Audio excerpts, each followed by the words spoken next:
Hello दोस्तों, आप सभी को हमारा इस वीडियो में स्वागत है।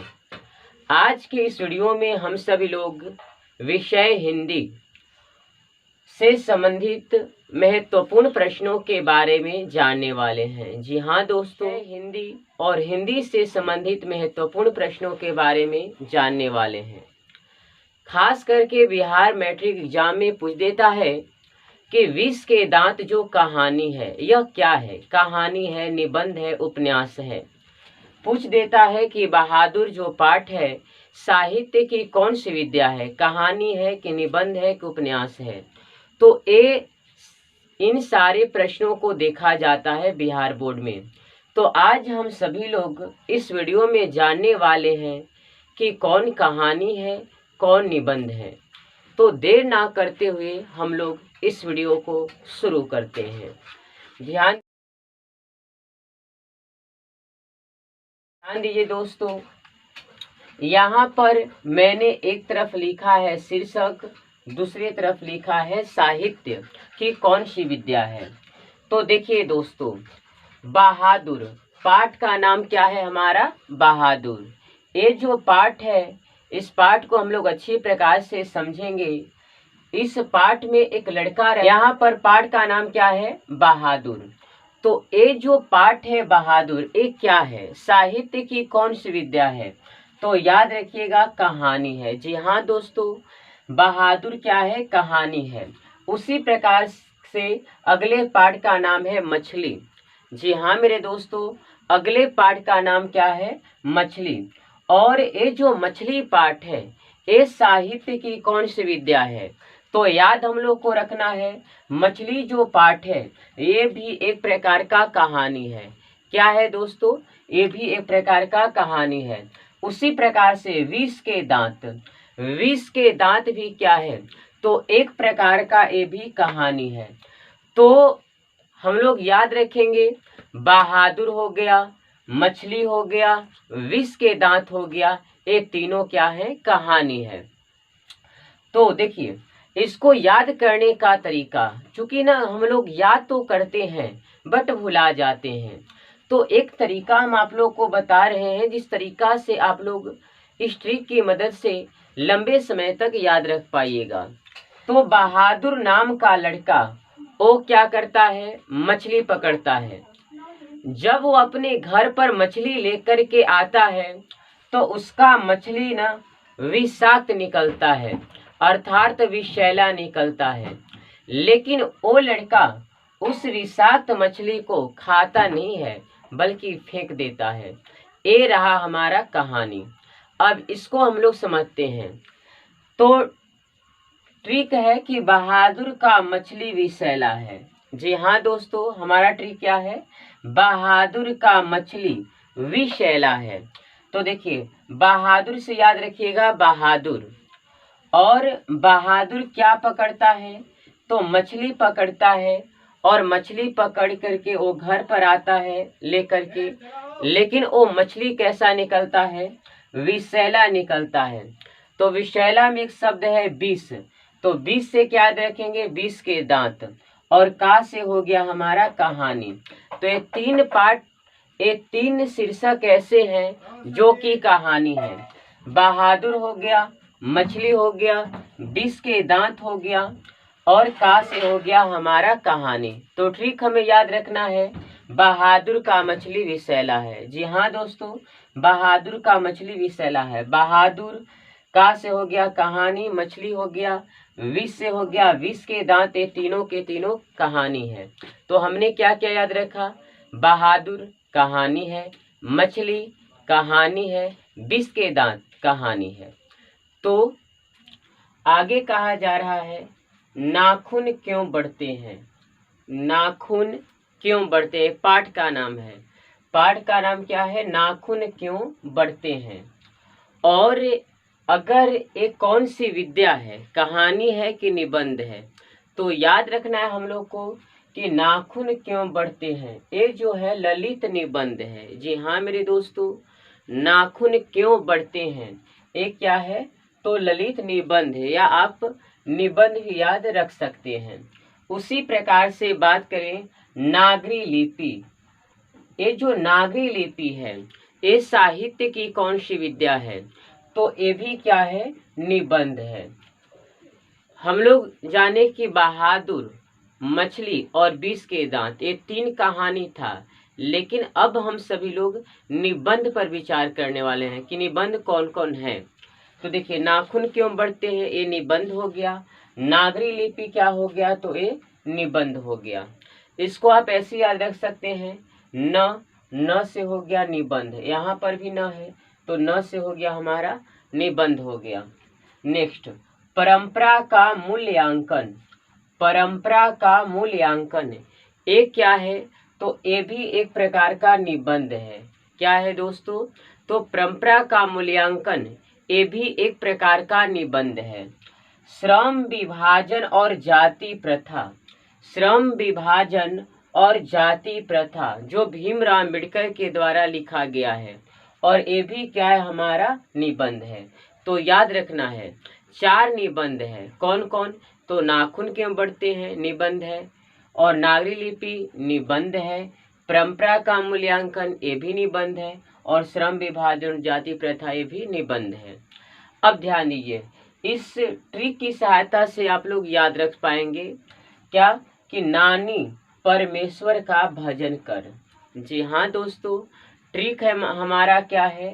ट्रिक है कि नानी परमेश्वर का भजन कर। तो क्या हो जाएगा?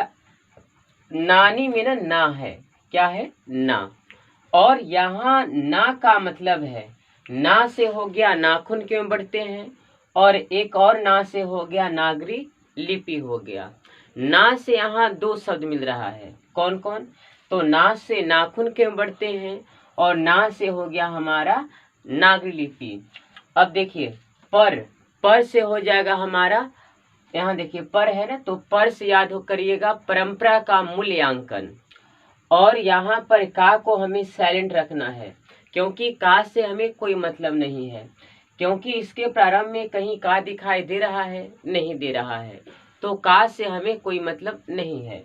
अब यहाँ पर क्या है? भजन। भजन में देखिए श्रम विभाजन, यहाँ पर ना भ और ज और न है, तो याद रखिएगा श्रम विभाजन में ना एक शब्द है क्या? भजन। तो श्रम विभाजन और जाति प्रथा क्या है? निबंध है, और कर से भी हमें कोई मतलब नहीं है। फिर से गौर करेंगे, ना से 2 शब्द है, ना से नाखून क्यों बढ़ते हैं, और एक और ना से हो गया नागरी लिपि, और नी से क्या हो गया हमारा? तो नी से हो गया हमारा निबंध। क्या हो गया? नी से तो निबंध। तो यहाँ पर है, तो पर से हो गया परंपरा का मूल्यांकन, और भजन से हो गया श्रम विभाजन और जाति प्रथा। तो याद रखना है परीक्षा में कैसे पूछे जाएगा। तो प्रश्न आने का संभावना कि नाखून क्यों बढ़ते हैं, ये क्या है? निबंध या ललित निबंध बोल सकते हैं। नागरी लिपि क्या है, या नागरी लिपि साहित्य की कौन सी विद्या है? तो निबंध है। श्रम विभाजन जाति प्रथा क्या है? तो निबंध है। और परंपरा का मूल्यांकन क्या है? तो ये भी निबंध समझते हैं। आगे कहा जा रहा है शिक्षा और संस्कृति। शिक्षा और संस्कृति ये भी पाठ का नाम है, शीर्षक का नाम है। और शिक्षा और संस्कृति है, ये साहित्य की कौन सी विद्या है? तो हमें याद रखना है ये शिक्षा शास्त्र है। अब इसे कैसे याद रखेंगे?